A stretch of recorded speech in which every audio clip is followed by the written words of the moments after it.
recording right now. We are now recording, so give me just 2 seconds of silence here. Okay, well, I was just talking about where I live, and Black Forest, I don't know if you remember in 2013, we had a huge fire, forest fire, and 500 homes were destroyed, and it was Shoup Road is the east-west road through Black Forest, and they kept it north. It was started directly north from me on the other side of Shoup. So I live south, and so we were not affected, except that we were ordered to evacuate, and if you had left, you couldn't get back in for some time. Anyway, when right. Okay, so, you go. Okay, so do we have our 3 seconds, Rachel? Are we good, or 3 starting now? Go ahead, Aaron, if you want to do your introduction. I think Okay. 3 seconds in there. Okay, I will do my introduction now.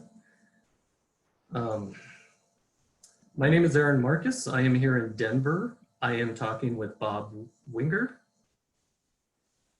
In the Black Forest, Colorado, sitting in with us is Rachel Beyer in Westminster, and today is July 29th, 2020. Hello, Bob. It's good to have you here. Please correct me if I just said your last name wrong. It's hard. It's better than most, what you said. And how would you pronounce it again? Wingeard. Wingeard. Okay, Wingeard. I'll remember that. It means vineyard in Anglo-Saxon. Well, that does make sense, actually. Yeah. Anyhow, so we're talking with you, and just a little before we started, you were talking about when you came to Colorado. Did you want to talk about your childhood and growing up in Pennsylvania first, or? Sure. Okay. Yeah. My whole family was dedicated public servants. My father and mother met working for the state capitol in the 30s. And that we've continued that. I worked for the state. I was on the payroll the whole time I went to college from 56 to 63. And then I wanted to go to Washington. And, but Harrisburg is the capital city. My grandmother was actually the charwoman at the state capitol, and she got her kids jobs there. So my older brother and my father and I, for a period, we drove together to the work every day because we worked in 3 separate buildings right in the state capitol. And what did you do for that position? I was a clerk for a while, and after I got experience at Purdue, I was a statistician in the Department of State, and I was the author of the Pennsylvania Statistical Abstract for 3 years. And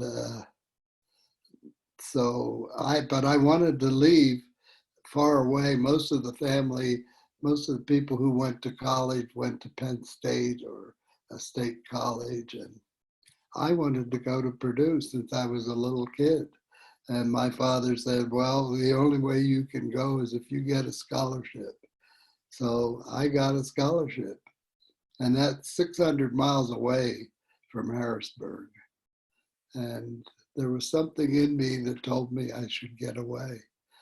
I was active as a child actor in the Harrisburg Community Theater. I did I Remember Mama, and I did The Paper Boy in a Streetcar Named Desire, and I was in The Pirate and Showboat. And, you know, it was continued at Purdue. I was active in the theater there. Question? No, not yet. No, I'm enjoying listening to you. What was your major then at Purdue? Well, it started out, it had to be an engineering scholarship.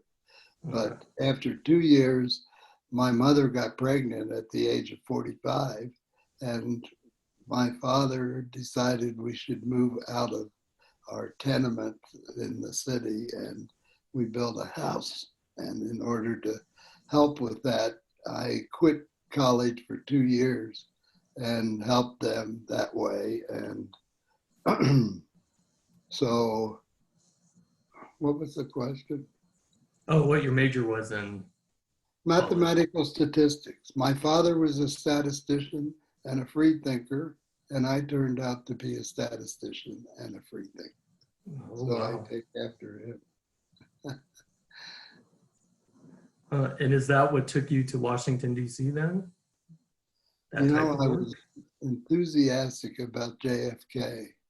And in 1963, after I was in the Army, I I wanted to go to Washington, but unfortunately, he was shot the month before I went. I went in December 63, so it was really grim. And I worked in the old pension building in Internal Revenue Service, and that's now a museum. It's used for inaugurations and things, balls and special concerts. Anyway, the day that Kennedy was shot, that night we were supposed to open a play about a senator very much like Kennedy in Harrisburg. And of course it was canceled. But the next week when we did that play, Advise and Consent, it was such a disaster, so inappropriate. And I've never wanted to act again. I was in plays at Purdue, and I have never been on the stage since. That was a devastating blow to me. And Washington turned out to be a pretty grim place the month after Kennedy was not there anymore. How long did it take, do you feel, for that feeling to start to change in Washington? I mean, Kennedy is still such an icon that. Well, it didn't happen. I wasn't there that long. I mean, I was there Okay. off and on from December 63 till June 65 when I came to Colorado. And I had a lot of great friends there. And one of my fellow workers there told me about a new field called Operations Research Analysis. And he had qualified and he was going to get a job in that field. And he told me to apply, and I qualified. And the only job in the whole country was at the Air Defense Command in Colorado Springs. And so my lover, who was already there, back from Vietnam, he was stationed in Cheyenne Mountain. And he went and talked to the director of Operations Research Analysis. Every major air command had this office of civilian scientists. And so Mr. Blaylock came to me in Washington in his hotel room. I was interviewed, and he hired me, and as I said, I flew to Colorado with 2 suitcases. And then how did you meet your lover? How and when did you meet him? He was What is his stationed. name? He was Cy Lewis. He was a Brooklyn guy and Jewish, and he was stationed in Middletown. There was an air base, Olmsted, in Middletown, Pennsylvania. It's no longer there. But I met, people ask me that, where do you meet these guys? I met him at a gay bar. Where else would you meet? I mean, that's, and what year was that? 1960, I was 21. 1960. And we had 10 years together. And were the gay bars open and they advertised, and what was that like back then in 1960 in Washington, D.C.? That wasn't in Washington. I met him in Harrisburg. Oh, Harrisburg. Okay. Yeah.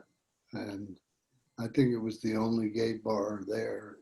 Hmm. And there was no advertising. I mean, Did I you don't have to know. worry about harassment or police harassment or anything, or? You know, I was always discreet. If people suspected, nobody hurt me, you know. Mm-hmm. I mean, all through my career, I depended on the kindness of strangers, so to speak. Yeah. But yeah, I met him at a gay bar. Hmm. I also met Walter at a gay bar. So I got shipped off to Turkey in '69, and I met Walter in '70. And Walter's your second lover? Yes, and final. 44 years. Wow. And we couldn't get married. He died 2 months before we had our wedding rings, and he died July 31st, 2014. And it was legal here in September. So, Right. but, you know, we felt like we were married anyway. Mm-hmm. So earlier you were telling us about coming to Colorado. So Major Lewis, is that it? That was your first lover? Yes.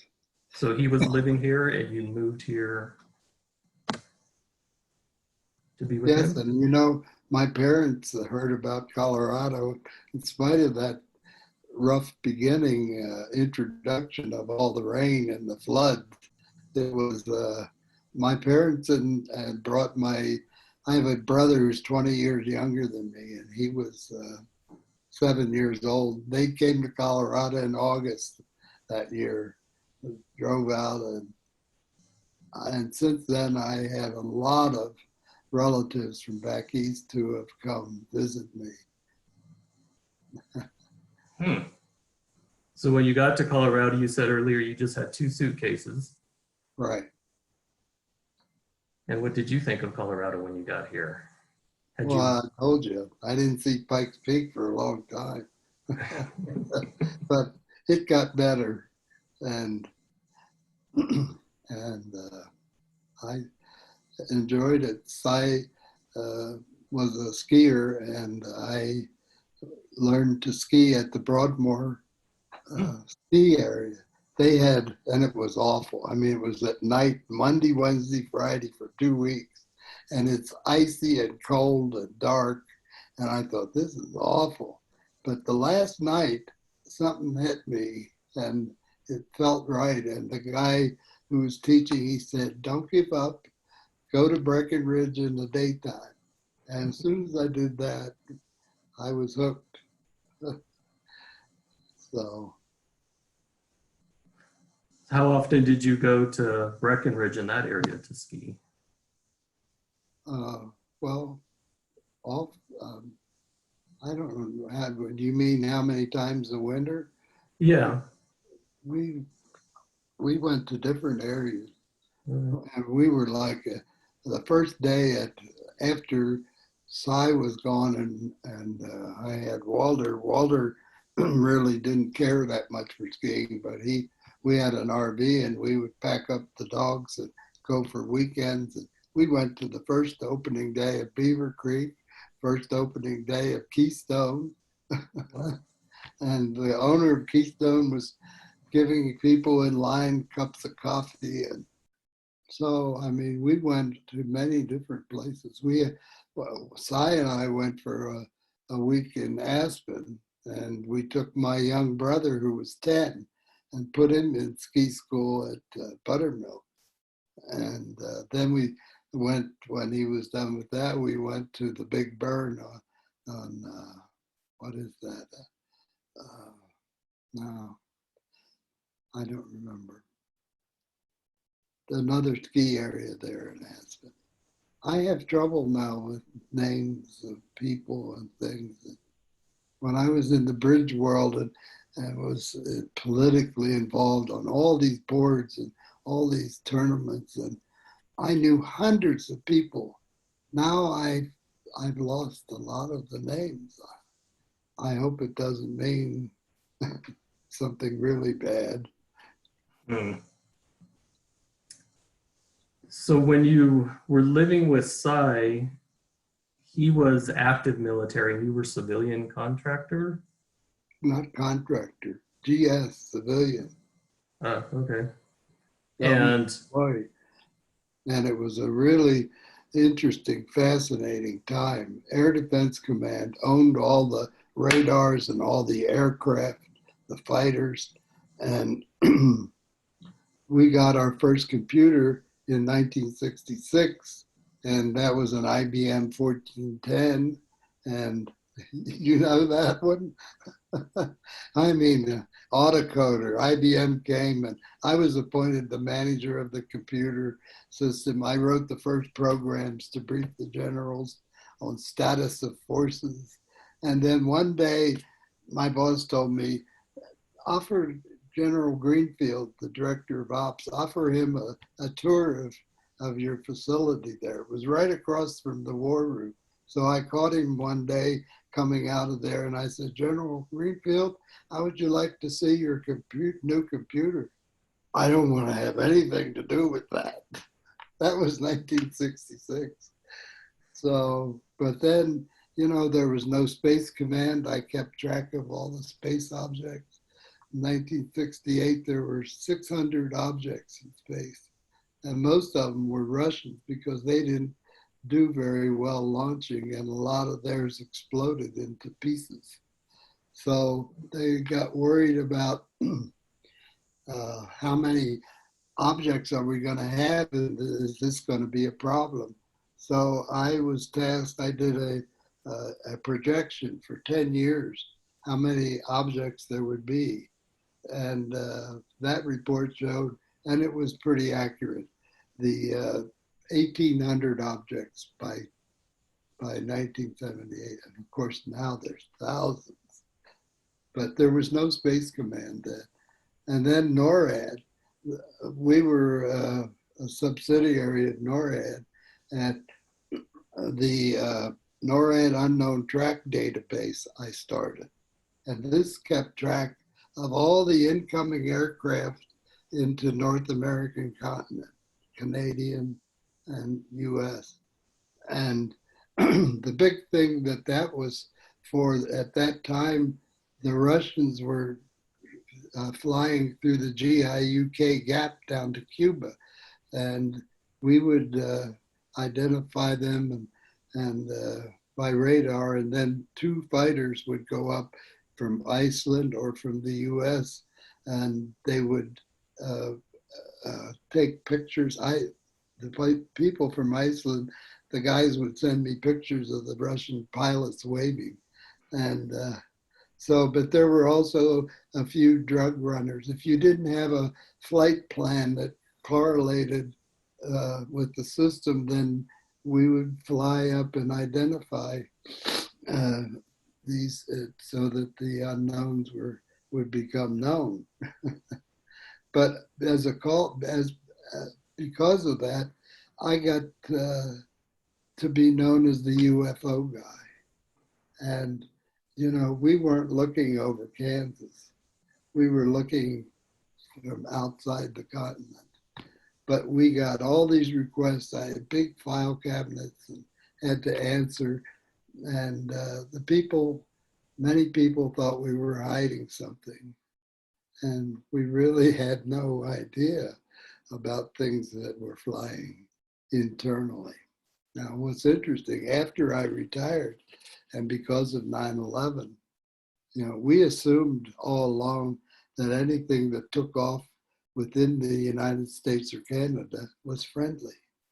Now, because of 9/11, my old database is huge because now they're keeping track of everything, even if it takes off within our borders.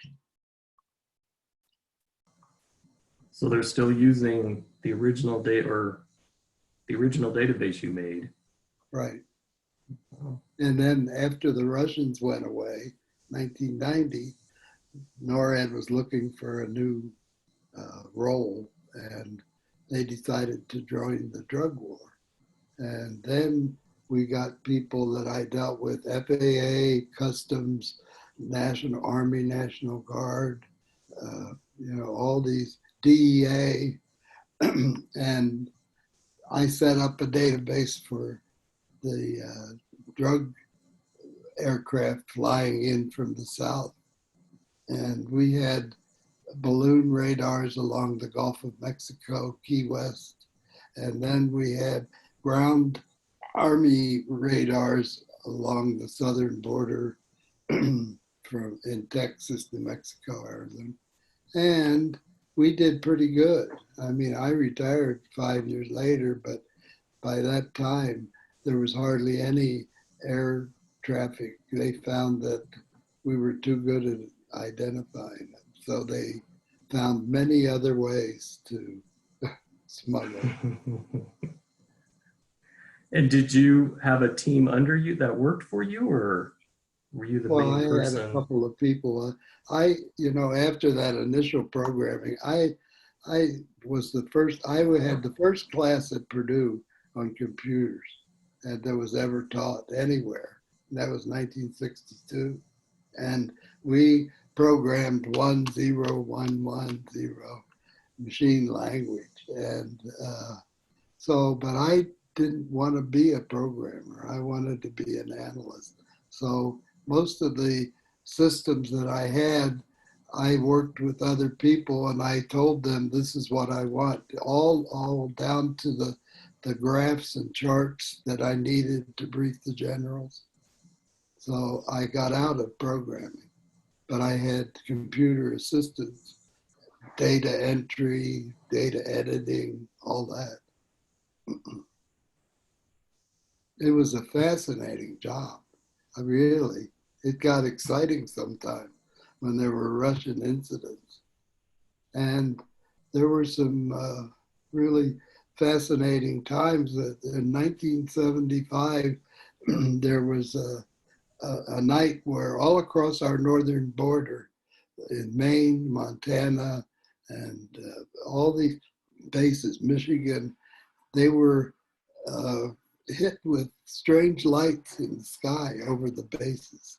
And this caused quite a stir. I mean, and it's never been, with some aircraft scrambled up to try and see what was up there. Nobody ever figured out.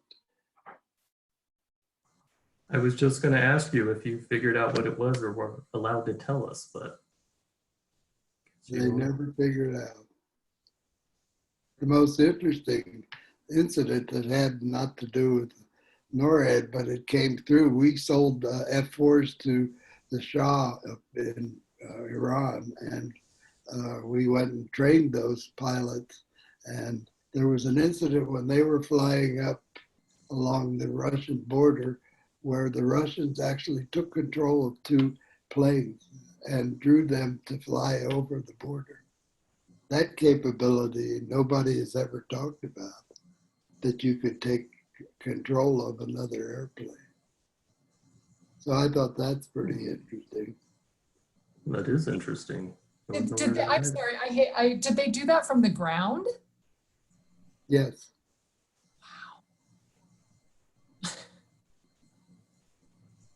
And Anyway, what year did you say that was? I'm sorry.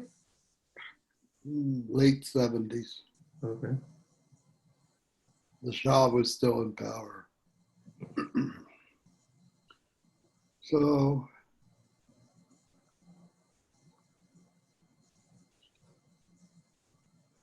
well, the other interesting thing is somehow I managed to get a top secret clearance. And when I did, I had references and so I then became emergency central, which meant that if there was a war, I was supposed to be helped to get to the mountain, Cheyenne Mountain. And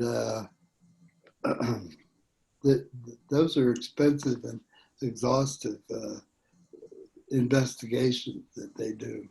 You probably had one too, Rachel. I wanted to ask you about that, because I also had top secret clearance. I was medical, but I worked with pilots' flight record or pilots' medical records, and so I had to be cleared. And then I worked Aerovac in Japan, and so also had enough clearance for that. How do you feel they got through the whole process without finding out that you are gay? Because I mean, I know they were talking, I mean, like when they did mine, I know they were talking to like people I'd grown up with. They wanted to know all sorts of like, the people I grew up with, they wanted to know all sorts of personal things, you know, things that I did outside of my job. Yeah. Well, it's funny, years later, my boss who knew, I guess from the beginning and tolerated, but you know, these people, they're friendly to you and you get along, but they don't want to hear about it. They don't want to hear anything about your life. And so he told me that the original report said that he may be homosexual. And he still accepted it, and I still got the clearance. And the other thing is they're supposed to redo those investigations periodically. They never asked me until my 29th year, and I told them, I'm retiring next year. So they said, forget it. So I've been lucky. I really have had a lucky life.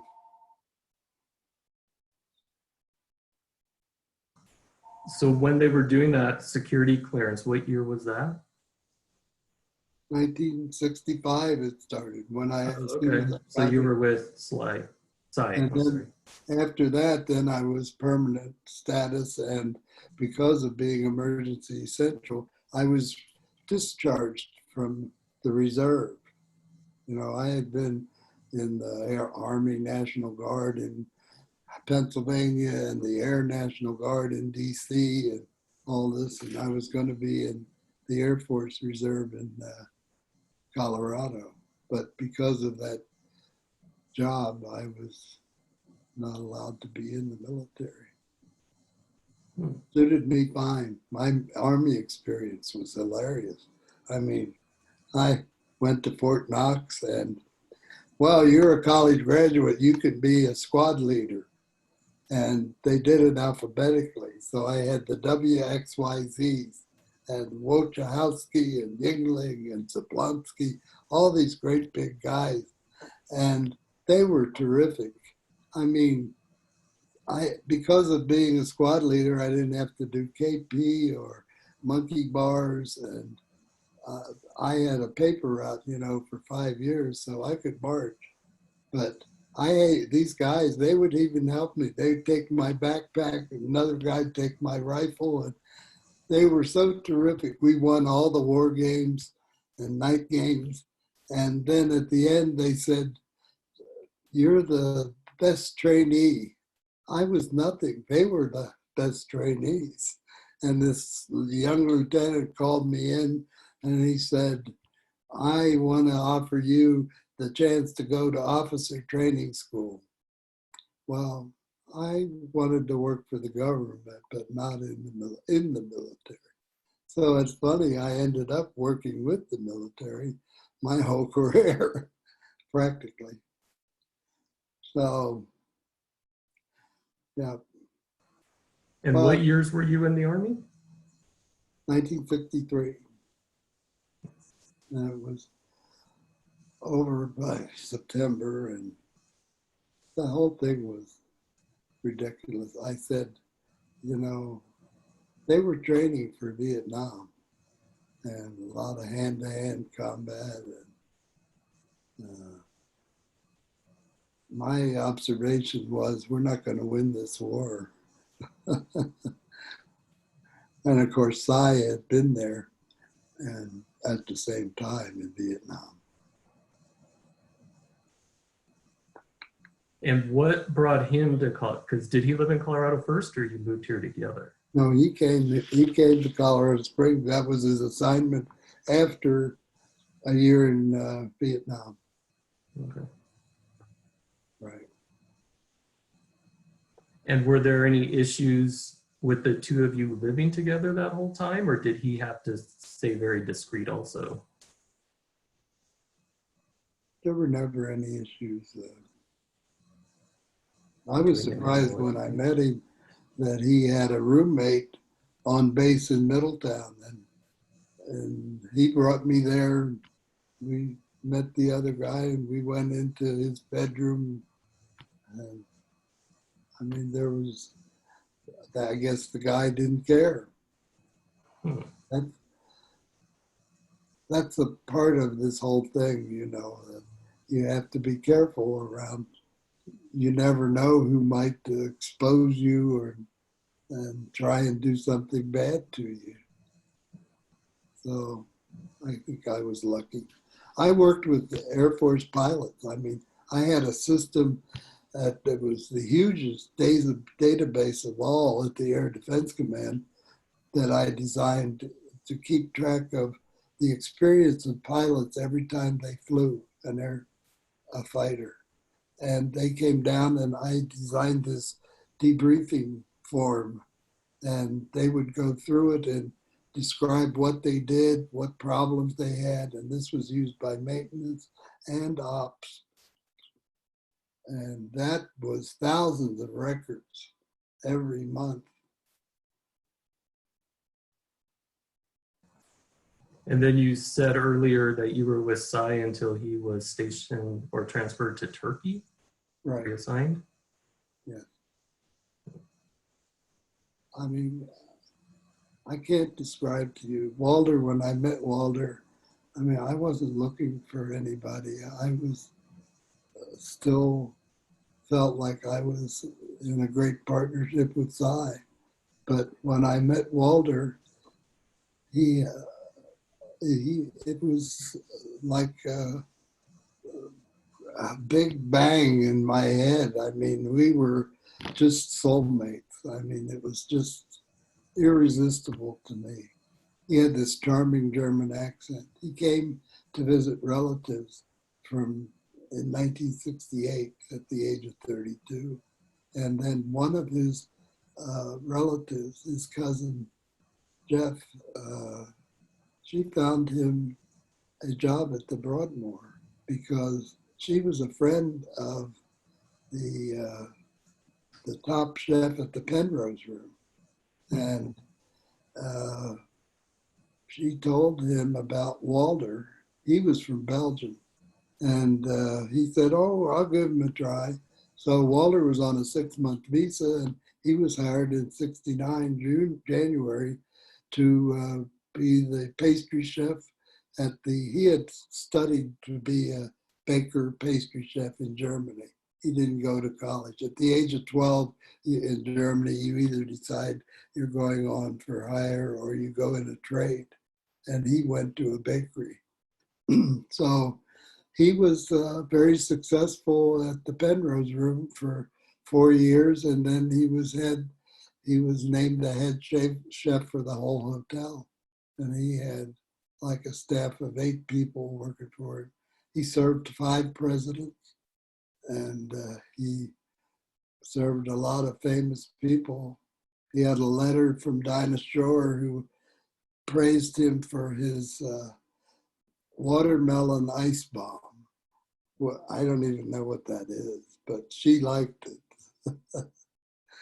And he was quite a handy person. He was strong, and he was into everything. I mean, in Germany, he felt like he was low class and didn't have the freedom or opportunity. And when he came here, he bought a red Mercury Cougar and traveled all over around in California. And then he bought a boat, and he taught me how to water ski. And then his cousin took him for a horseback ride or two in the Garden of the Gods. And then he said, "I want a horse." So that's how we got to Black Forest. I was a city person my whole life, and he introduced me and taught me everything about this, but he did a lot of heavy work around here, and I was the prince. I mean, he did so much. And then in 1999, on a trip to Alaska, he started having trouble walking, sciatica pains. And by 2002, when he became Medicare eligible, he had a spinal operation that was a fusion 2, 3, 4, 5 with titanium rods and plates in his back. But he caught MRSA in the hospital, and that really ruined him forever. So he had taken care of me, and then I became his caregiver for the last 12 years. And he had walkers and eventually a scooter. He had a walker on every level and then one in the car. But he went to, you have to go to an infectious disease control doctor for when you have MRSA. And he did 6 years of antibiotics. And the doctor finally said, well, I guess it's gone. We don't really know. But the problem was when he had that, we took a trip up to Canada, and we left Lake Louise and went up to Athabasca Glacier. And all of a sudden, my gosh, he was in pain. And these things that look like a science fiction movie, like white icicles sticking out his back. And I had to drive, 1,200 miles back to Colorado Springs and put him at the doctor in the hospital. And he said, well, I guess the MRSA came back. This was 2 years after the original operation. So what he did was he took out all the titanium rods and plates because they were the seat of the MRSA. And after that, Walter had a pain in the middle of his back for the rest of his life. Never could. We tried marijuana 1 year and edibles and all that. And it didn't, he said, it just makes me sleepy. The pain is still always there. So he drank way too much, smoked way too much. And he said it was because of the pain. And that, of course, helped lead to, he was 78 when he died. But his friends, his family in Germany, we visited many times, and the nephew was coming for his 79th birthday 5 days after he died. So I had them here, his nephew and his girlfriend, and they helped me in doing some of the paperwork. He had left money to his sister in Germany and to this nephew, Ralph. And Ralph now calls me every month from Germany ever since then. It's great. And I want to go back there one more time anyway to see them, to see his family. And where in Germany are they? They are, well, Ralph lives outside of Stuttgart. He's a fascinating guy, an artist. He designs rides for big amusement parks. That's odd, huh? And I had a tour when I was over there, the place that he worked for, all these fancy things that he designed. Anyway, his sister lives outside of Heilbronn, which is north of Stuttgart. Ralph lives somewhere near Stuttgart. You know that area? When they would come visit you, what did they think of Colorado and where you live? And we took them all over. I mean, his sister's husband was only here one time, but his niece, who runs a bank over there, she and her husband and boy, we gave them the RV and they went to Yellowstone and all over. it's been a great relationship. And they're all still alive. His sister is 85 now. And when you started to tell us earlier about where you live now on this 5 acres, what is And that it's on a property like? creek. That's why I get all the wildlife. I Ah, mean, there's a canyon and a creek there, Kettle Creek. Walter's name was Kessel, which means kettle. And we live on Kettle Creek. Anyway, he wanted a horse, I told you that. And so that was the first thing. He sold the boat and bought a horse. I mean, it was hard to be boaters around here anyway. You had to go a long distance. There was no Pueblo Reservoir.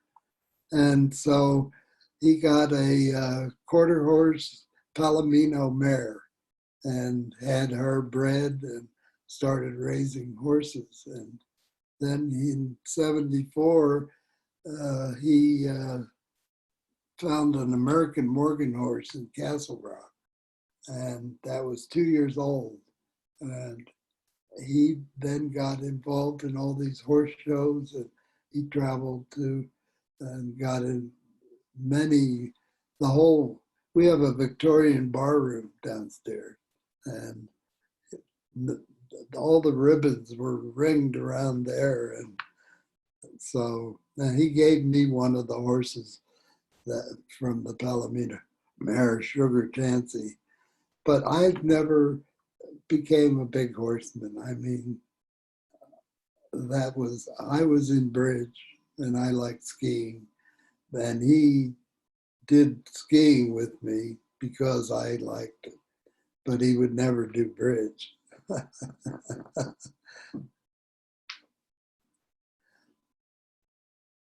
Okay. So anyway, we fixed up this old house. Are you still there, Aaron? Yeah. Anyway, he used to call it our little old shack in the woods, but we added a Victorian bar room and then another sub basement. There's 5 levels to this little old shack. so when you bought the property, that was there already then? I said when you bought the property, it already had this structure on it? Well, it was 1,500 square feet. Now it's almost 3,000. Mm-hmm.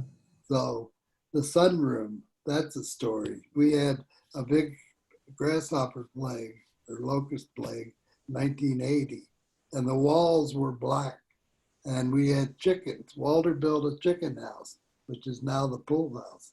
And we had 50 chickens, and we sold eggs, and we delivered eggs to neighbors. So this plague happened, and we started using malathion 7-diazinon and killed all the grasshoppers. And the chickens ate them, and the chickens laid green eggs. And so we said, we would not safely be able to sell these. So we sold the chickens, and later then that became the pool house. And you were, if I remember correctly, president of the local chapter for the American Contract Bridge League? Yeah, Unit 360, Colorado Springs.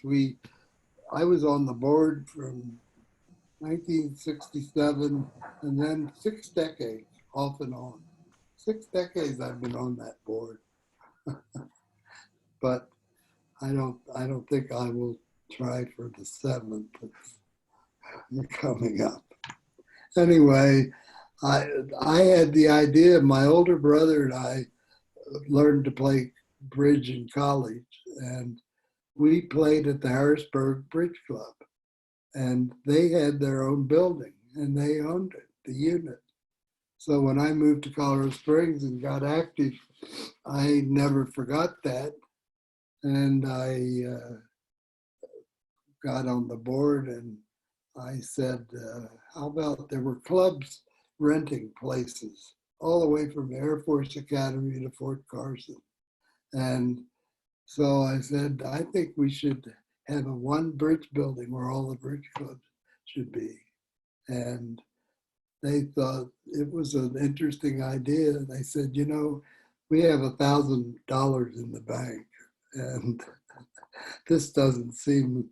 So when I was president in 1970 or 71, I got these three ladies, appointed a committee. I said, you go looking around and find a building or land to see whether we can start a building project.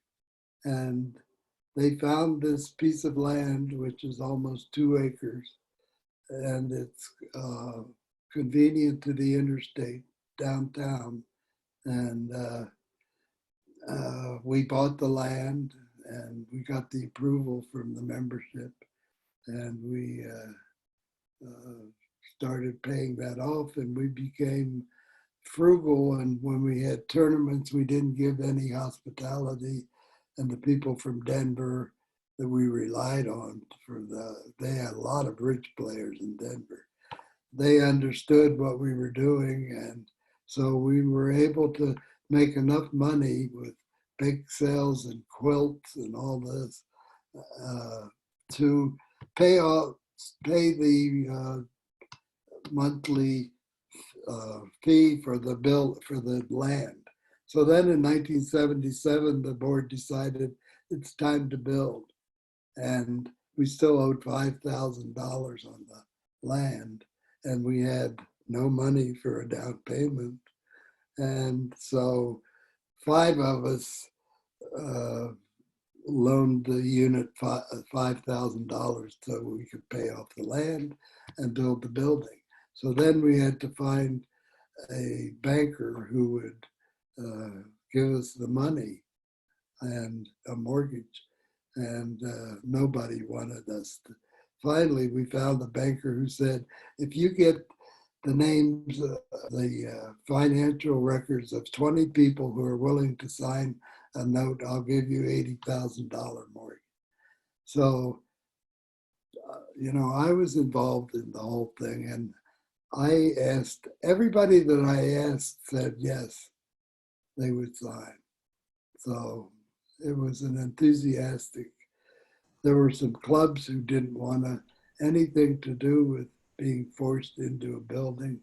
And we had a campaign, and the final vote was almost 60-40 to go ahead. So here we were, no down payment. We hired a contractor, and the building opened on May 1st, 1978. And it's been a great thing. The people found, I mean, there were so many people involved in this, and most all of them are gone. When on the day we opened, we had 3 churches renting. That helped us. We would never got off the ground. We had the West Side Christians Wednesday night and Sunday morning. We had the Worldwide Church of God all day Saturday. And we had the Rosicrucian Society Friday night with a big gong. And I don't know whether they're still around, but they didn't last too long. But the West Side Christians are still there after all these years, and we get $10,000 rent from them. And so that helps us have a lot of money to do a lot of nice things. How large was this building you ended up building? Let's see. I'm thinking 4,000 square feet. Okay. And we have a kitchen, and we have storerooms, and we have enough for like 32 tables of bridge. Bridge is not growing. I mean, you heard we were the first place to get hit with the COVID in March. And fortunately, I had a trip to India with this gay group that I travel with a lot. And so What's the name of the group? Pardon? What's the name of the group that you travel with? Well, it's, I don't know, Aquafest. Tom Baker in Houston. Mm. And he has a manageable group so that we always have our own bus, like 25 people. And they're occasional lesbians and friends of gays. But it's mostly gay men. So we went to see the Taj Mahal, and anyway, 5 people died from my bridge club, and about 40 people got the COVID. And of course, the bridge club is closed, and we hope that with the vaccine someday, we own the building, and if it when we started, we had like 250 members. Now we have like 500. You know, when I came here, Colorado Springs had about 200 bridge members, and Pueblo had 400. Now we have 500, and Pueblo has 70. That's sad. That's the way bridge is going in a lot of places. But we have been very active because we're all at one place, and we have teachers, teaching programs, novice games, number of games for the lower people. So I was always involved. And then I got to run tournaments, and I got on the district board, and our district includes Las Vegas and New Mexico and Arizona and Wyoming and Colorado. It's the largest in area district in the whole country. And when I got on the national board in 1990, the first thing I did was I got Las Vegas an annual regional. And that was a big boon to the district and to ACBL, because they are one of the largest regionals in the whole country. The bridge players flock there to, they get 4,000 tables in a week. So, but all that is not happening now. So they're playing online, and our club has 3 or 4 games a week now online. You can play bridge. There's Bridge Space Online is the one we're on, but there's OK Bridge and others. So. And during this COVID-19 pandemic, how are you doing? Are you self-isolating, or you were talking about earlier, kind of comparing it to World War II and how bad it was then, although you were a child. So I was just curious what you were thinking about it now. Big memories of things then, but this is the worst. I mean, this is unbelievable. And, you know, I'd like to be out going to restaurants and going to bridge, and I have been inviting ones and twos to come swimming. I had a big project, reconstruction. It's made of Lincoln log, the pool. And so the deep end, which is above ground, was bowing out. And so I got a structural engineer, and he designed this thing with 5 concrete pillars to hold it in. Then the pool, I had that redone, a new liner. And now it opened on July 9th, and I've been inviting friends. But every 4th of July, for 30 years, I had my cousins from Denver, and they were like 15 people. And I called them and told them, you know, we're not going to do it this year. But I like to have people here. So I've had several bridge friends, neighbors, my friend Brendan, and I've been enjoying the pool. Now Brendan's planning on leaving the end of August, so I'm looking for another one. I've had 4 people. I've had 4 young guys, and so I'm looking for the 5th, and I have a prospect already. I haven't had trouble finding people because they live here free, and they enjoy the place. I mean, when Walter and I traveled, we had lots of volunteers to come house sit for the dogs and the horses because it was like a vacation for them. But I have 8 baby raccoons right now from 2 mothers, and they're cute. And I have turkeys, and I have deer, a doe with a baby fawn. They romp around my meadow. And I have all kinds of birds. I have hummingbird feeder right here, and the broad-tailed hummingbirds come the end of April, and then just recently, now I have the rufous hummingbird. You ever heard of that? Orange. It looks like a flying goldfish in sunlight, and they are warriors. They're actually smaller than the broad-tailed, but they are stand guard up on the wires and the branches, and as soon as they see another hummingbird come, zoom, they attack them. So that's fascinating. Star Wars. So did you and Walter entertain a lot during You know, you lived there? we didn't have gay friends here. We entertained, but they were people. When one of my bosses retired in 92. It's 11 o'clock. Hello.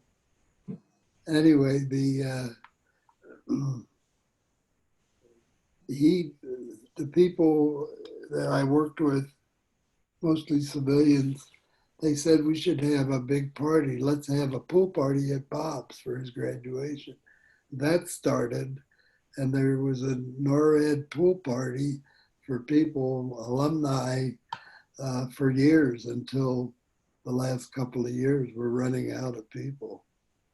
And so that was one. Then I had a party often for bridge players, and but we never established. There were several gay people that we knew and met. Nobody seemed interested in being social for any. So we relied on really close friends in Palm Springs, Fort Lauderdale, Indiana, and San Francisco, and we would go visit them, and they would come visit us. And how did you just meet them through your travels? I met most of them from Purdue, Indiana. So while you were at Purdue, you had a strong group of friends? Yes. Best friend I ever had, he died of brain cancer at 51. And he was the funniest man I have ever met in my whole life.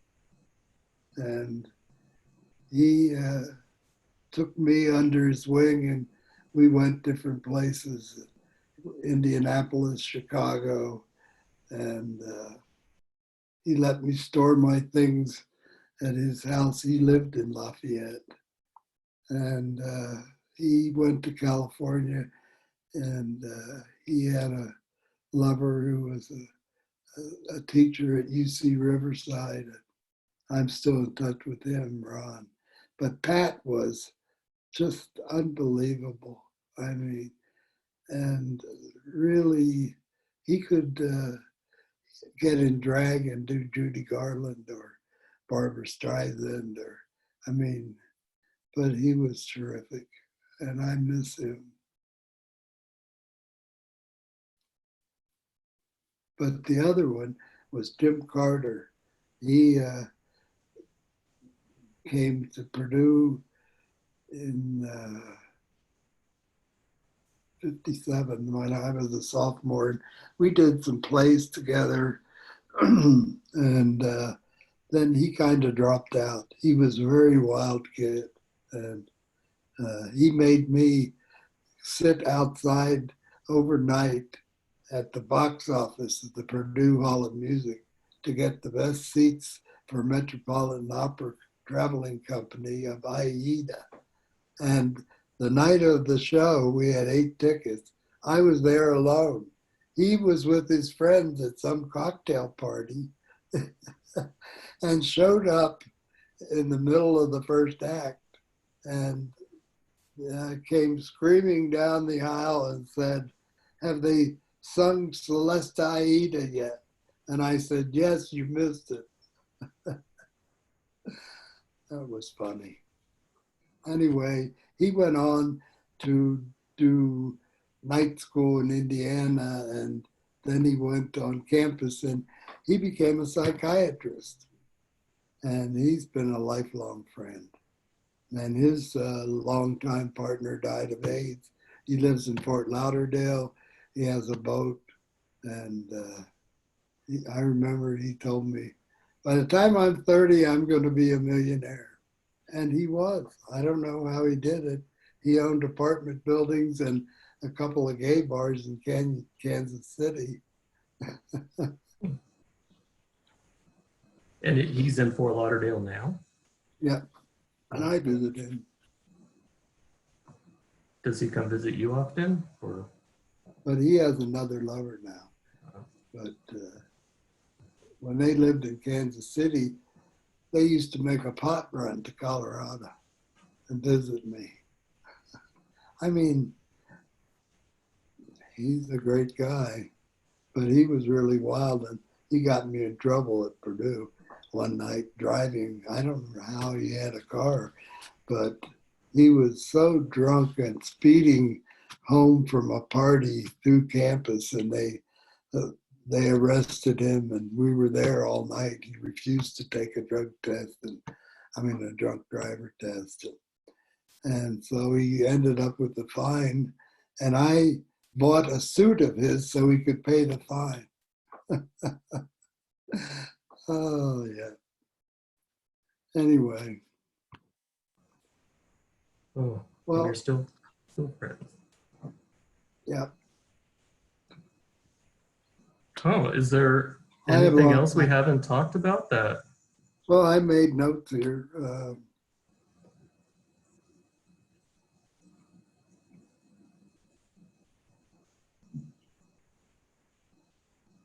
Well, the last dog and the last horse died in 2002.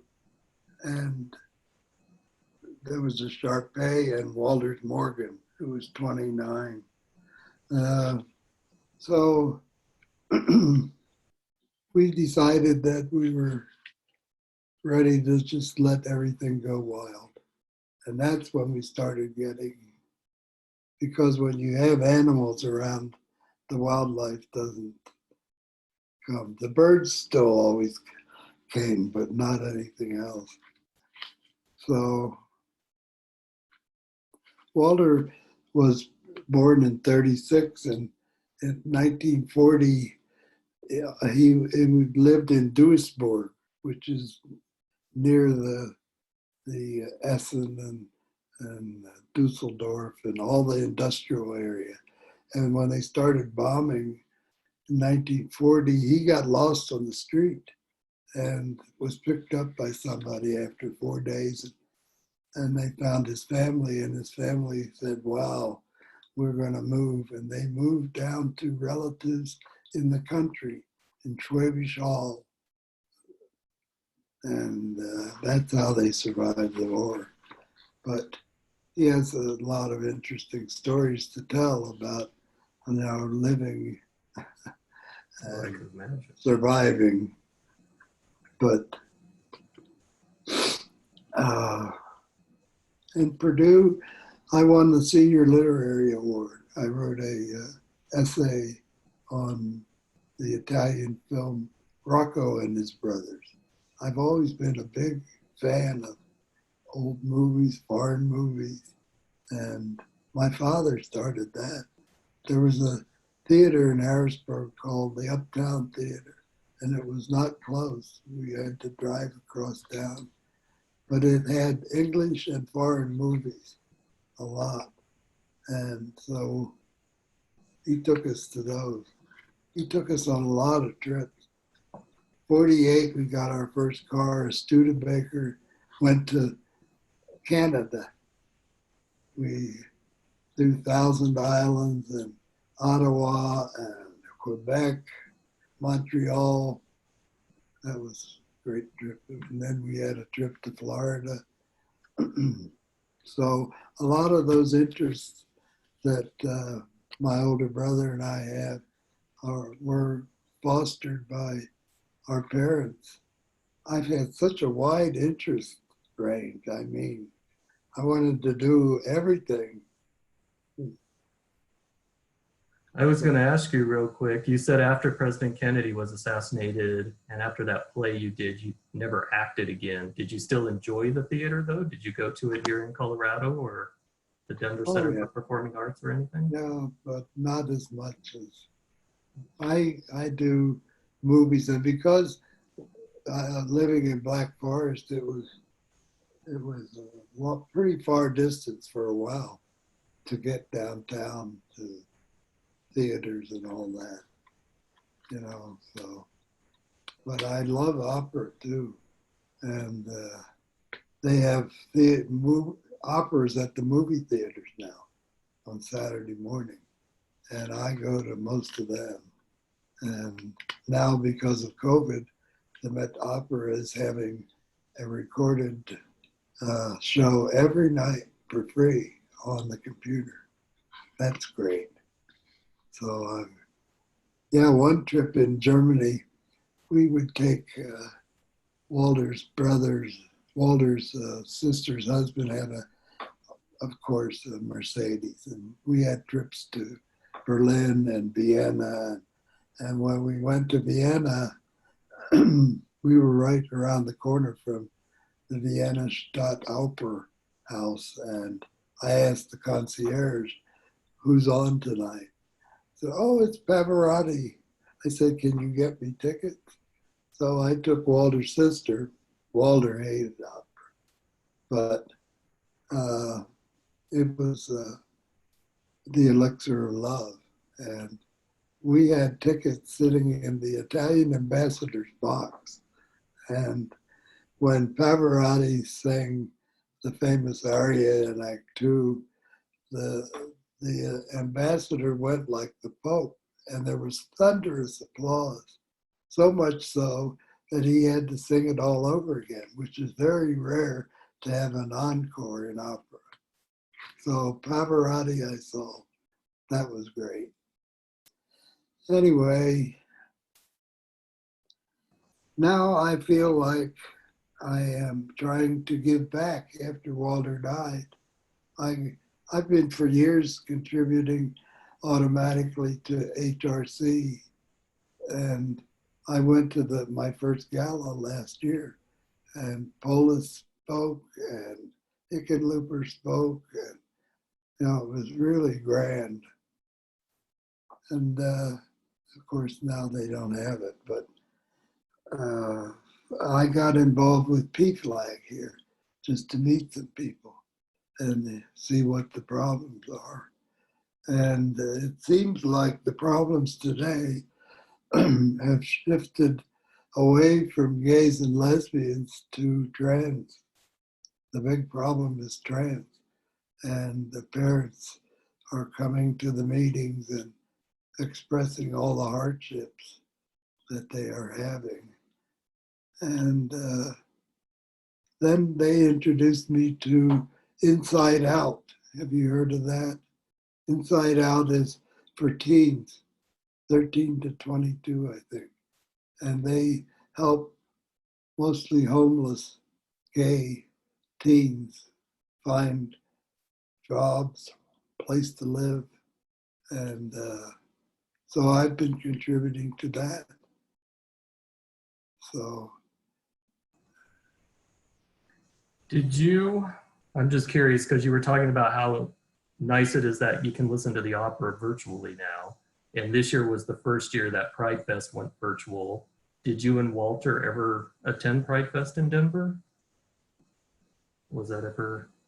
I attended the first Pride Fest in Colorado Springs, Hmm. at which there may have been 100 people.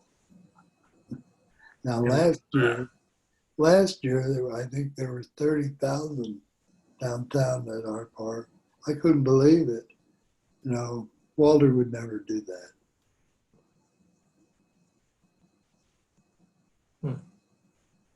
I've never been to the one in Colorado Springs. Well, it's not anything like Denver. In fact, my guy who was my caretaker last year, he had been to many in Florida, and he thought this was pitiful. He took me there. But we have a choir, what's it called, Out Loud, and they performed, and Governor Polis came, and there were all these booths, you know, but the parade was pretty shabby.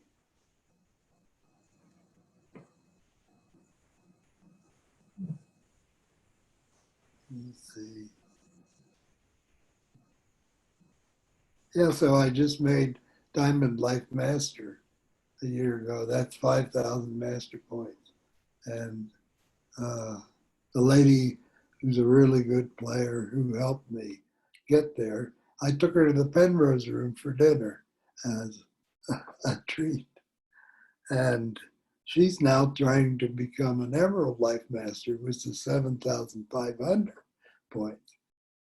So, and the other thing, after we had accomplished all 7 continents in our travels, the idea came to me that I would like to see all 7 modern wonders of the world.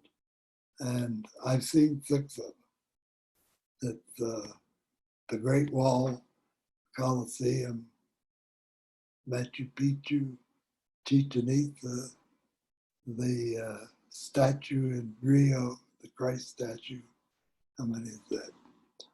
Is that 5 or 6? Anyway, the last one, I am unfortunately told that I am unable to do it. So it's Petra in Jordan. You ever heard of that? It's an ancient city built into a mountain, and you have to walk a mile through sand to get to it. And the tour guide says, you can't do it. You're too old.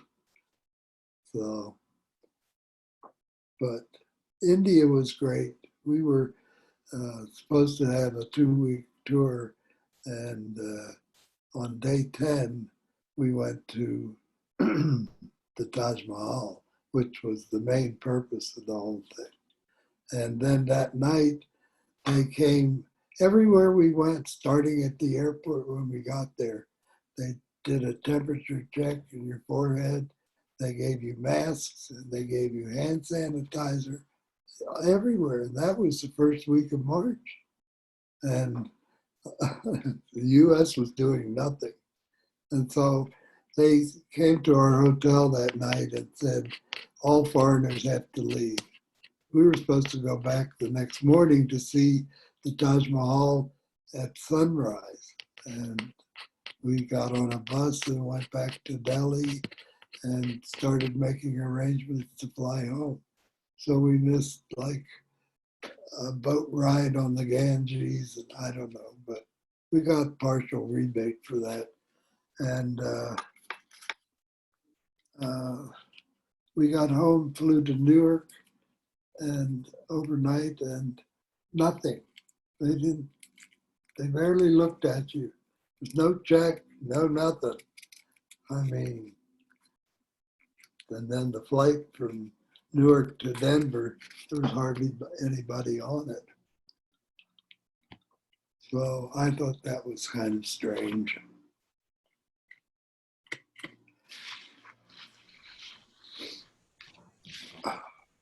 So if somebody can tell me how I can get to Petra, I mean, can I hire a camel or a carriage or something? We'll have to look into that. That's a Wow, joke. yeah, you've done some amazing things. That's for sure.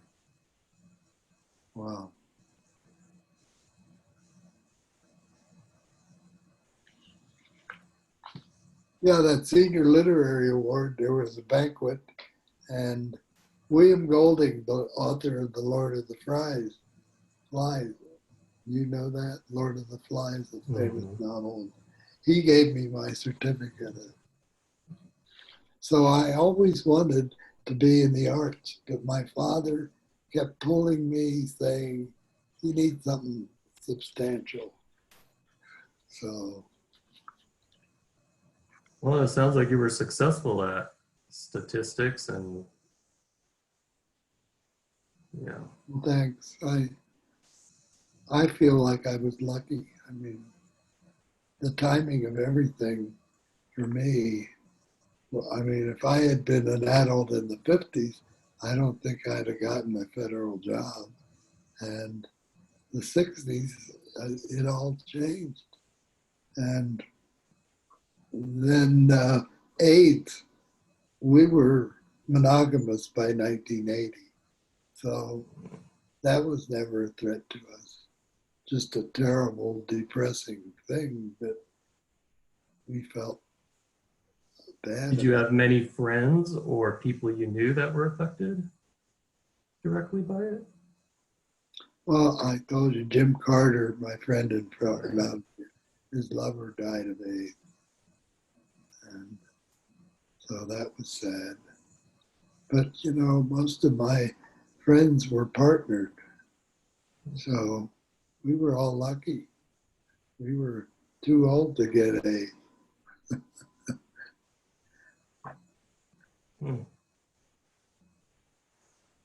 But it was sad. I mean,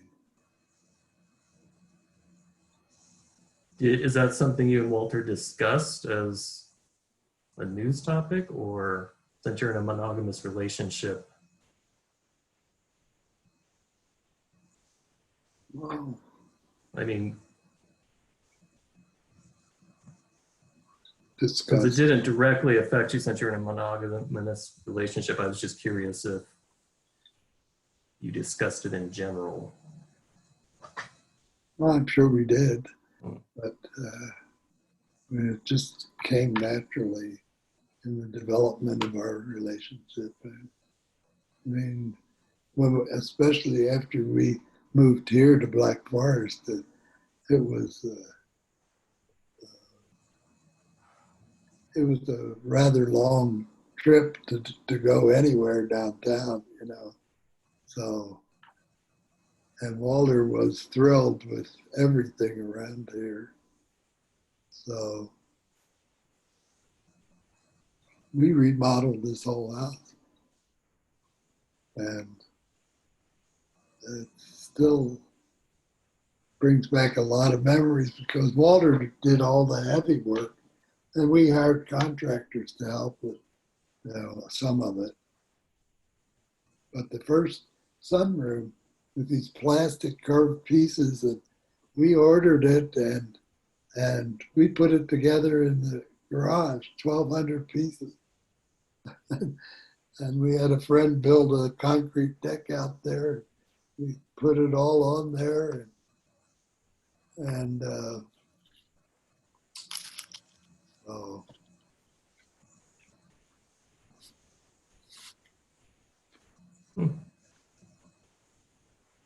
Well, did we hit everything that you wanted to talk about, Bob? well, let me see. I could ask you questions all day, but Well, ask one. what about, well, here's one I'll ask you. When the Stonewall riots happened, do you remember that? Was that big news wherever you were Oh, in yeah, June of 1969? sure. Yeah, that was, I was still with Cy then. And we went to the exit 21 is where the gay bar was at that time. And it was a big topic of discussion, you know, because, but, you know, like when I was at Purdue and we went to a party in Indianapolis, and at this guy's private home, and he, most of the kids were underage, but it was a gay party, and they got very raucous, and I guess a neighbor called the police, and the police came, and the kids were running out the windows, the doors, thinking they were going to be raided. And so I was 21, and I helped Showalter was the guy. It was his house, and I answered the door, and the cop said something about complaints and what's all this ruckus going on. I said, "Do you have a search warrant?" And that was the end of that. I mean, so I mean that's the way it was. We were always under threat and thought that the police were out to get us. That was 1960.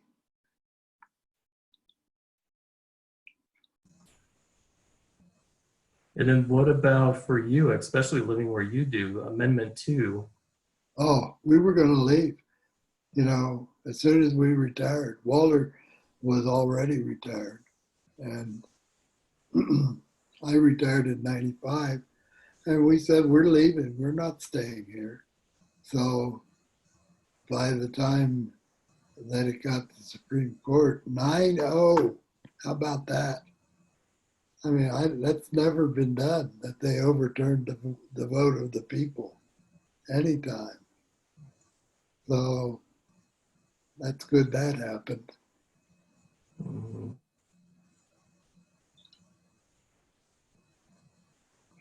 Yeah. And then, of course, pardon? Were you here then?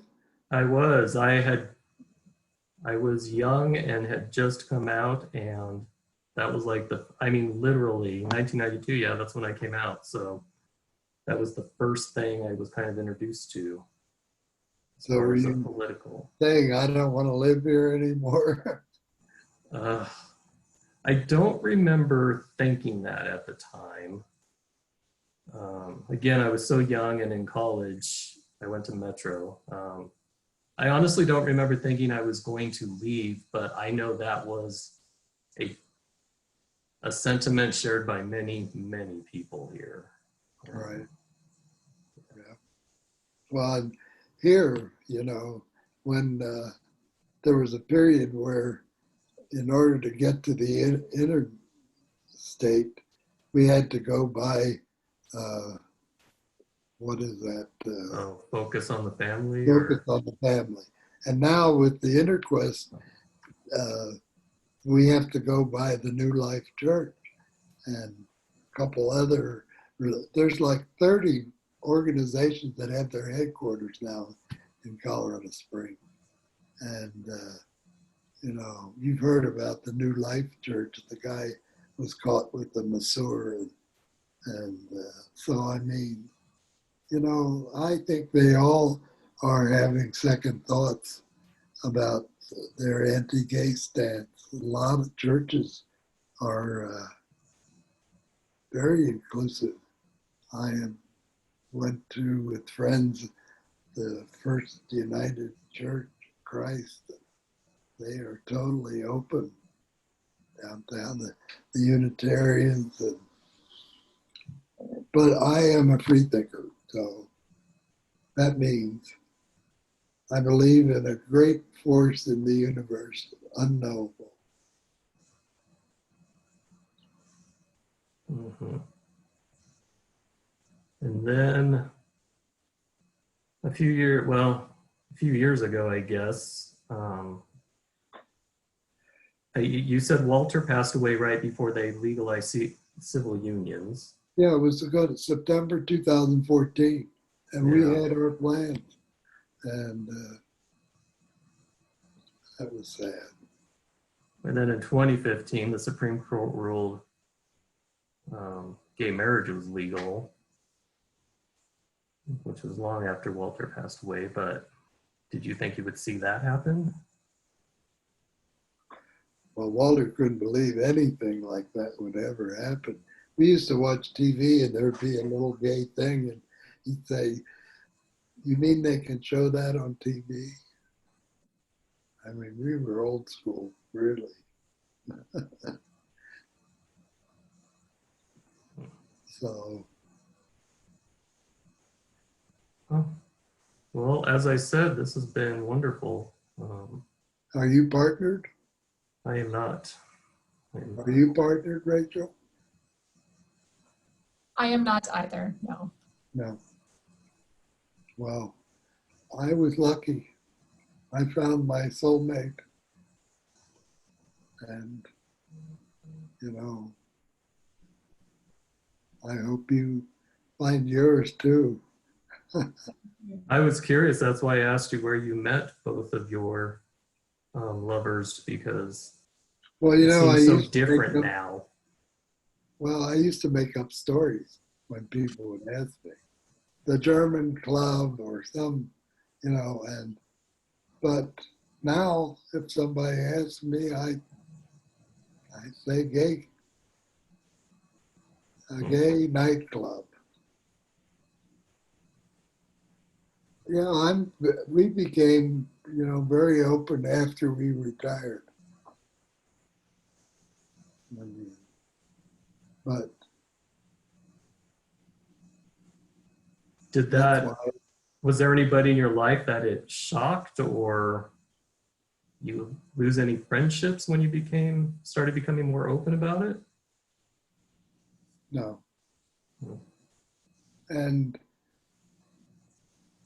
I don't know why, but I never got hit up by enmity of coworkers or friends. I mean, nobody ever tried to take me down. So, but you know, you pay a price for that because you know you don't want to have to be so discreet and so uh, in keep everything in all the time. I mean, that's hard. I always thought, well, I'm a good actor. I can do this. But I don't know if it takes a toll, but it's hard. Do you feel like you have to put on an act for people? I honestly don't. I'm trying to think if, I mean, right now, no, not at all, not at my age. I kind of didn't though, even when I was younger. My grandfather's youngest brother, my great uncle, he was gay. And so in my family, it was just, nobody cared. So I was very fortunate in that I didn't have to worry about being disowned or any of that. Yeah. Yeah. Well, this shirt is my Purdue Hawaii shirt. I belong to John Purdue Club, big contributor to athletics. And a few years ago, there was a trip to Hawaii in around Thanksgiving. The Purdue basketball in the Maui tournament, the Purdue football at Aloha Stadium, same week. And there was a national bridge tournament at the Hawaii Hilton. And so I had a wonderful time that week.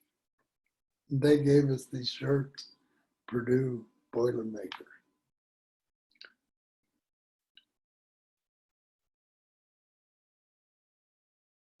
Well, it's really been, now I have a question. What happens to all this? People have asked me, do we get to see your interview? Yes, I'll let Rachel speak a little more about that, but it'll be processed. And as soon as we get your hard copy signed, then we can put it up on our, put it in our oral history collection and put it online where anybody could listen to it.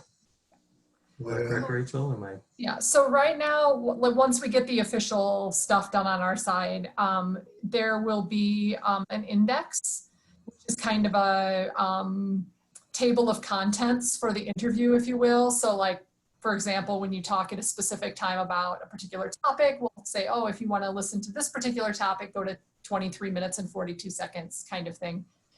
That'll help people navigate the interview for things that they might be interested in particular. But the audio version of this will go on to SoundCloud, which is a file share, a free online file share service where we post all of our oral histories.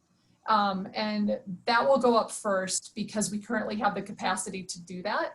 We are also right now working on getting up a YouTube channel so that we can post video versions of things, not just oral histories, but other materials that we have in the collections as well, old movies and things like that. And so we'll have the video version of this will go up on that once we have that established, but probably not until maybe this fall sometime.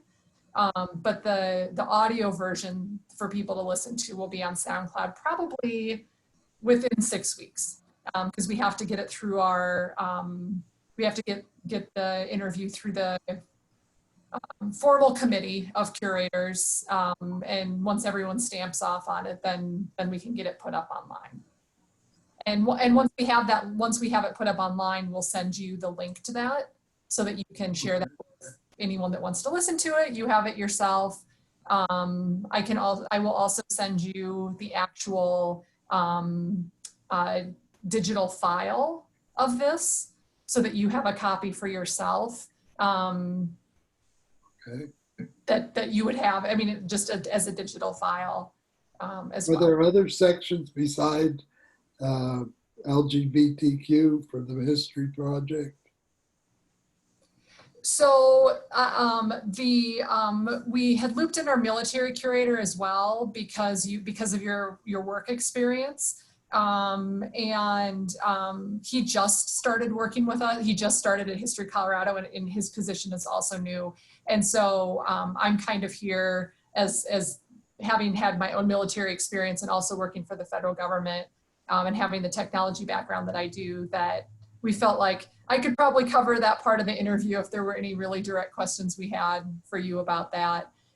So it'll be kind of, our records don't necessarily go into a specific collection. They go into our catalog, and then we'll add subject headers to them so that people that are interested in, say, NORAD or early computing or LGBTQ history or like a number of different topics. So we'll ascribe some of those subject headers so that people looking for, like, I got really excited. Somebody get really excited about the computers. I've taught a class on what I called the history of the future. And we spend a significant amount of time on computing, early computing. And so anybody that's interested in the myriad of topics that you talked about with your life story will be able to find those things with your interview. I thought of a couple more things. Sure. Well, I was as soon as I got retired, I volunteered to be the Black Forest Democratic Committee person. And I held the caucuses in my home, in the bar room downstairs, which was kind of fun and unique. I mean, we didn't have drinking, but we had coffee and cookies. And I usually got no more than 8 people until 2008, when it was Hillary and Obama. And there was a lady who was active in the Obama campaign. She ended up going to the national convention. So I had to have young guys serve as valets, for parking. I had 42 people. I mean, way too many. And it was quite a thing. And I asked them at the end, the vote was 28 to 14 for Obama. And the people, I said, would you like me to go to the school to have the meetings from now on? And they said, no, we like this. We think this is fun. And I was told that I was the last person in Colorado to have the caucus in my home. But the lady who took over for me, she did it up at the schools.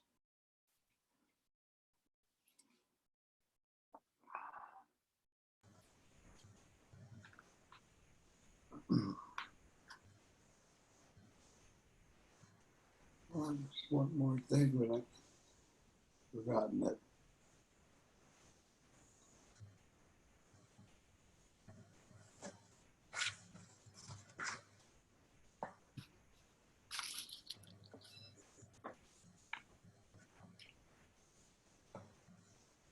Oh, I know what.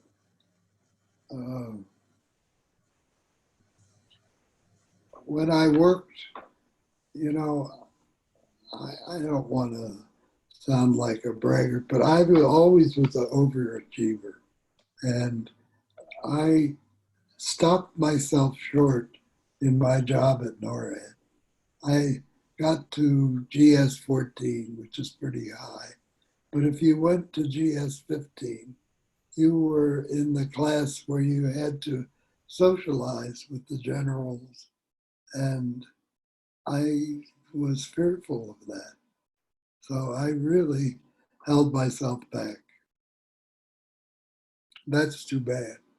I mean, now I might have reconsidered that if I were allowed to be open and accepted in that kind of a job.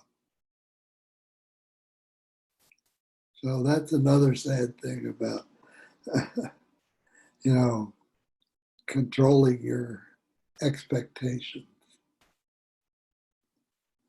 Okay, that's all I can think of. I get to go swimming next. That sounds nice. The other thing I would like, if COVID ever goes away, I would love if you have photos of anything you've talked about, of Walter or Cy, definitely of yourself. I would love to add that kind of stuff to the collection to go with your oral interview. Yeah. If you want to donate any of those kind of photos. Well, my place, I think it's quite beautiful. I have a view of Pikes Peak. I mean, I'm at the west end of Black Forest. So not many people who live in Black Forest have a view of the mountains. But I had meadow, creek, trees. I applied and I got designated as a certified wildlife habitat. I even have a heated bird bath, so it goes all winter.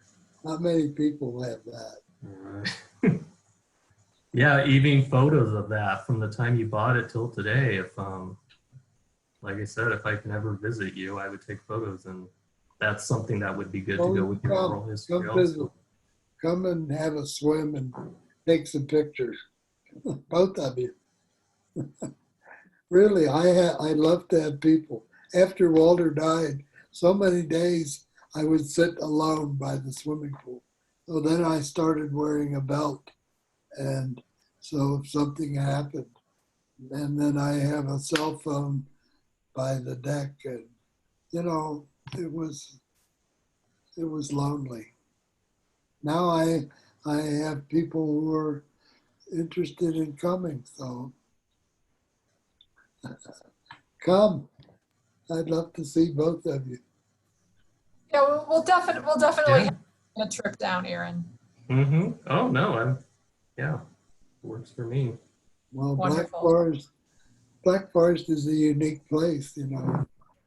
It's thousands and thousands of acres. It goes for like 20 miles northeast of Colorado Springs.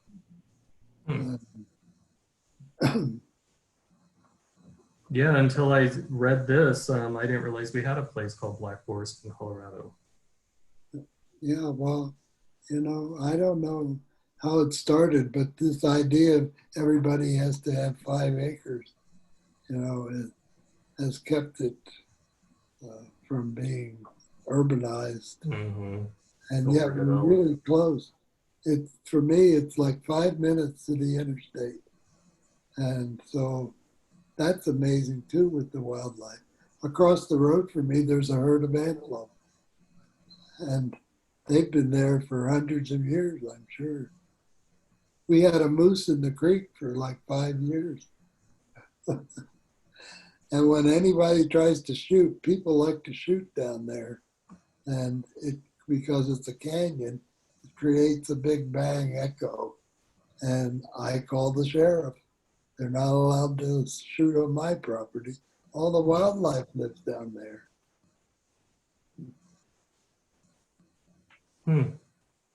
Sounds nice.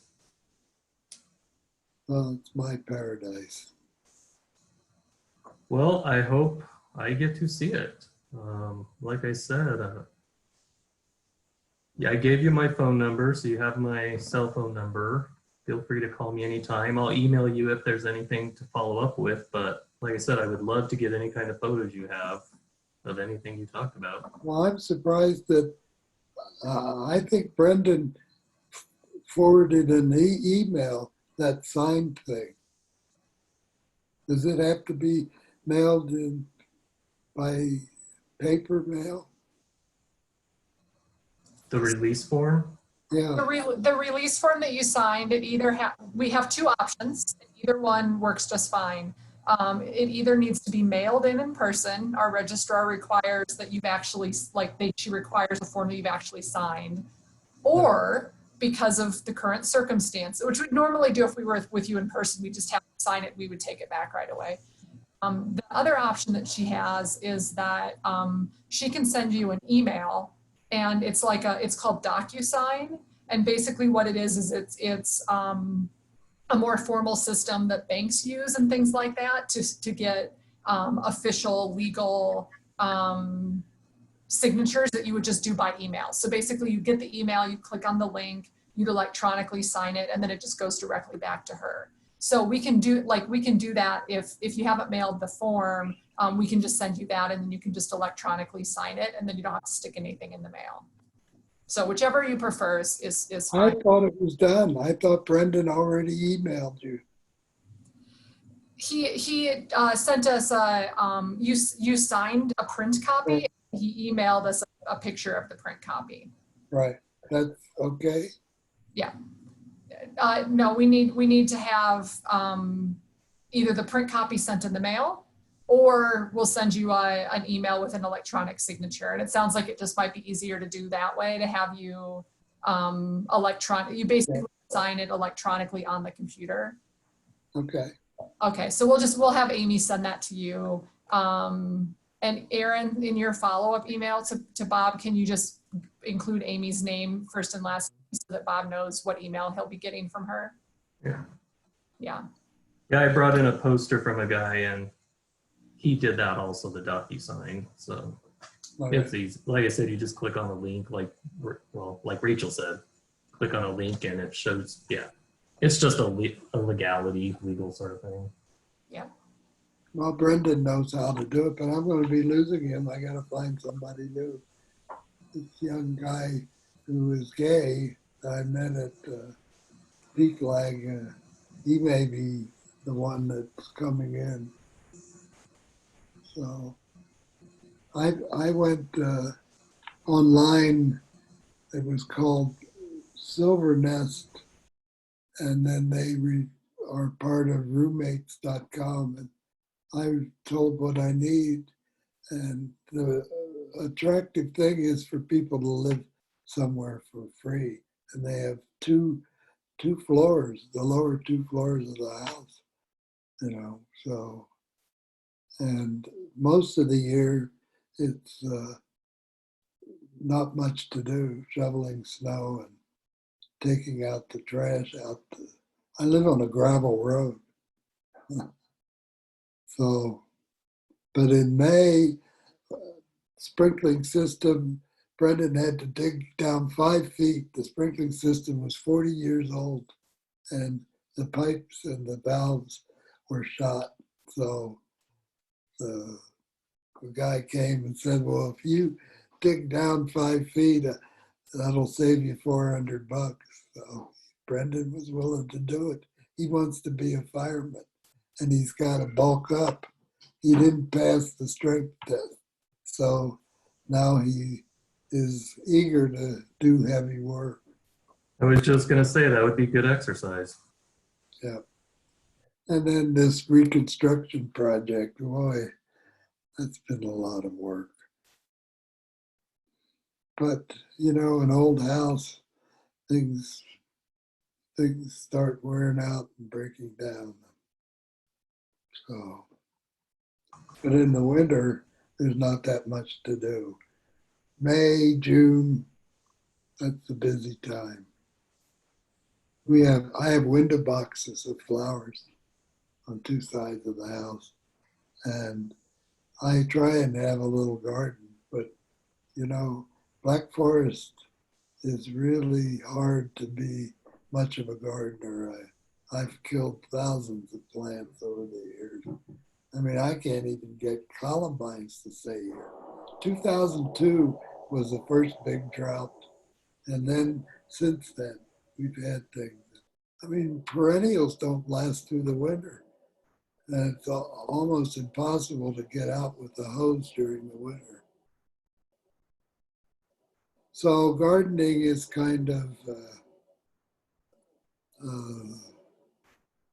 a losing proposition, but the window boxes are great.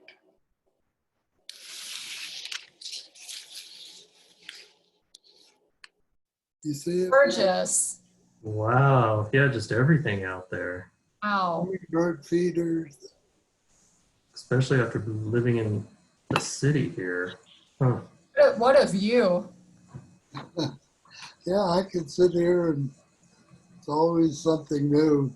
I get new birds and new critters. I finally met a critter I didn't like, and there's three kinds of squirrels here: the black forest squirrel and the regular city squirrels. And now there's a rock squirrel, which is a ground squirrel, and they're voracious eaters and they dig holes, and they've had babies a lot. So I hired a wildlife guy. He came and trapped 10 of them, and I still have 4. I don't know. I mean, I buy 100 pounds of sunflower chips every 2 weeks and put it out for the birds and the squirrels. And there's 4 feeders there. So, but I like to feed all the wildlife, not the deer. But anyway, these little ground squirrels, they're so funny looking. They don't climb trees. They can't climb trees. I had never heard of them. I don't think I have either. They have a mottled back and an angular head, but I found them very destructive. They live under the deck, the front deck and the pool deck, and over in the barn.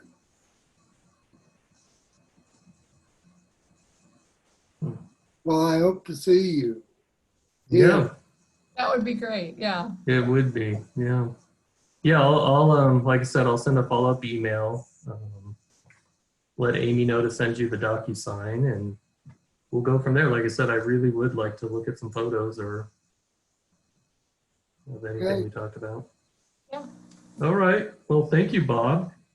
Now you can go for a swim while I turn on the AC. It's Thank very you so loud here, much, so I've Bob. kept it off. It was really nice to meet you. Well, thank you. It's nice to meet you. And Yeah. I wish you all the best. Thank you. Okay. You too. I'll be Take care. talking to you soon, Bob. Okay, bye. Okay. Bye. Thank Bye. you. Thank you.